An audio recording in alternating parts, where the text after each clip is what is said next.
Y'all in the comments requested that I finish the story. I am too lazy to type it all, so I'm just gonna read out the stuff that I already commented, and then I'll finish the story verbally. Capiche, capiche. Yeah. I'm in 8th grade right now, and I've been able to see ghosts and spirits my whole life. I might paraphrase a little bit.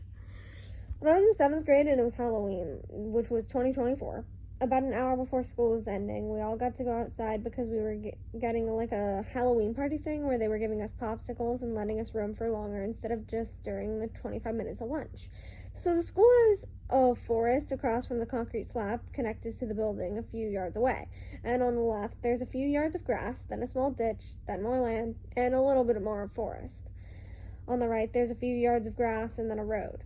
I was walking as close as we were allowed without getting fussed by a teacher with my friend. I'll call him A because his first name starts with the letter A. We walked past a small patch of dead grass, and about a half a football field away from the forest, we both stopped and looked at each other. He asked if my ears were ringing too. I said yeah, because they were.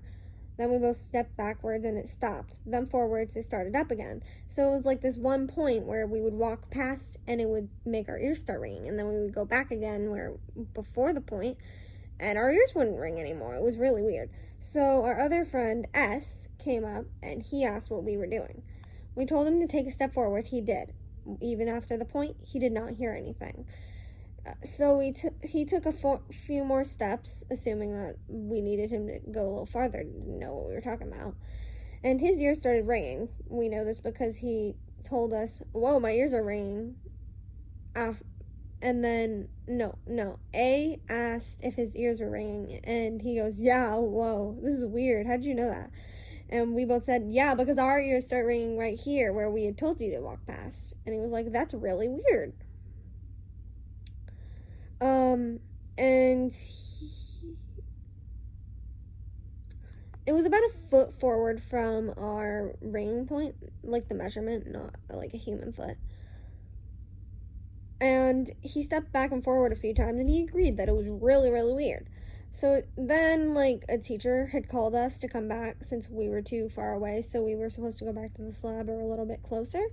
A and S started walking back, but I stayed facing the forest. It was like my legs wouldn't move.